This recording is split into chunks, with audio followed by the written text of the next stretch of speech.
আমার স্বামীর সঙ্গে ঝগড়া করে আমি বাপের বাড়ি এসেছি। স্বামীর সাথে ঝগড়া করে বাপের বাড়িতে এসে তাকে বলেছিলাম, তোমার সংসার আমি আর করব না। আমার স্বামী তখন নির্বাক হয়ে শুধু চেয়েছিল। বাড়িতে আসার পরে ভাইয়া হঠাৎ আমাকে দেখে বলল, কি ব্যাপার আয়শা, তুই হঠাৎ বাড়িতে? আমিও সাথে সাথে আমার ভাইয়াকে বললাম, কেন, আমি কি আসতে পারি না, নাকি আমার আসা নিষেধ? পরে আমার ভাইয়া আমাকে বলল, না তা বলিনি, মানে তুই তো সবসময় আসার আগে বলে আসিস, অথচ আজকে তো বলিসনি, তার জন্য বললাম। পরে আমি আমার ভাইয়াকে বললাম, ও আচ্ছা ঠিক আছে, আমি এখন বিশ্রাম নিচ্ছি, তুমি এখন আসো। পরে ভাইয়া আমাকে বলল, আচ্ছা ঠিক আছে, তুই বিশ্রাম কর, আমি বাজার থেকে কিছু নিয়ে আসি। এমন সময় আমার ভাবি পাশ থেকে বলে উঠল, আহ দরদ দরদ দেখি উতলে পড়ছে বোনের জন্য। আমার বাবা মা এলে তো বাজার করার নামগন্ধ থাকে না, আর বোন বাড়িতে আসতেই বাজারে চলে যাচ্ছ, নাকি বলছি পকেটে টাকা নিয়ে যাচ্ছ?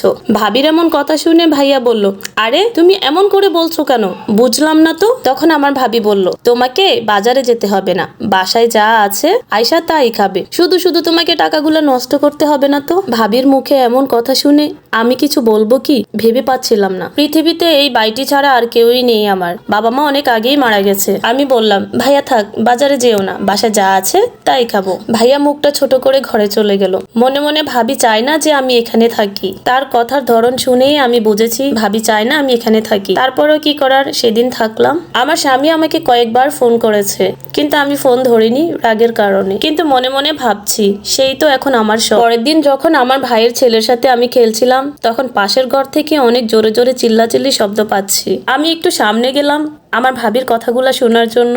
সামনে গিয়ে দেখি কথাগুলো আমাকে শুনিয়েই বলছে, আর আমার ভাইয়া ভাবিকে ধমকাচ্ছে, চুপ করো বলেই যাচ্ছে। আমার ভাইয়া ভাবিকে বলতেছে, আরে আমার বোনের তো আমি ছাড়া কেউ নাই পৃথিবীতে, এই জন্যই তো আমার কাছে আসছে, একটু ভালো ব্যবহার তো করতে পারো তুমি ওর সাথে। পরে আমার ভাবি বলল, তোমার বোন কয়দিনের জন্য আসছে তার কি কোনো ঠিক আছে, ও কবে যাবে? আমার ভাবি আমার ভাইয়ার সাথে অনেক জোরে জোরে চিল্লাচ্ছে আর বলতেছে, তুমি কয় টাকা পাও এই কাজে? মাসের প্রথম দিকেই যদি সব টাকা শেষ করে ফেলো, তাহলে মাসের শেষে আমরা কি করব, কিভাবে চলবো? ভাবির মুখে এরকম কথা শুনে চোখের পানি আর ধরে রাখতে পারলাম না।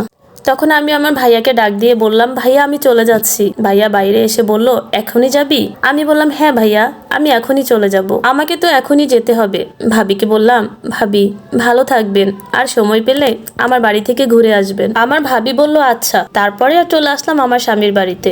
সে আমাকে দেখে মিটি মিটি হাসছে। পরে আমি তাকে বললাম, হাসার কিছু নেই, আমি তোমাকে ভালোবাসি, তার জন্য ফিরে আসছি। তারপর আমার স্বামী আমাকে বলল, হ্যাঁ জানি তো, ঠিক আছে তুমি রান্না বসাও, আমি বাজার থেকে সবকিছু নিয়ে আসি। আসলে মেয়েদের বিয়ের পরে যদি সুখের কোনো স্থান হয়ে থাকে, সেটা হলো স্বামীর বাড়ি। আমি প্রত্যেকটা মেয়েকে বলছি, বিয়ের পরে স্বামীর বাড়ি থেকে ঝগড়া করে একবার বাবার বাড়িতে গিয়ে দেখুন, তারপরে আপনি বুঝতে পারবেন, সেটা আপনার কাছে স্পষ্ট হয়ে যাবে কে আপনার আপন আর কে পর। স্বামীর সাথে 19 থেকে 20 হলে মেয়েরা ঝগড়া করে বাবার বাড়িতে চলে যায়, কিন্তু বাবার বাড়িতে আপনি 1 সপ্তাহ থাকেন, 1 মাস থাকেন, তারপরে আপনি বুঝতে পারবেন বাবার বাড়ির মানুষও কিন্তু পর। স্বামী ভালো হলে তো ভালোই, আর যদি স্বামী ভালো না হয়ে খারাপ হয়, তাহলে স্বামীকে বোঝান, ভালো বানানোর চেষ্টা করেন, একটা সময় সে ঠিকই ভালো হয়ে যাবে, আপনাকে ভালোবাসবে।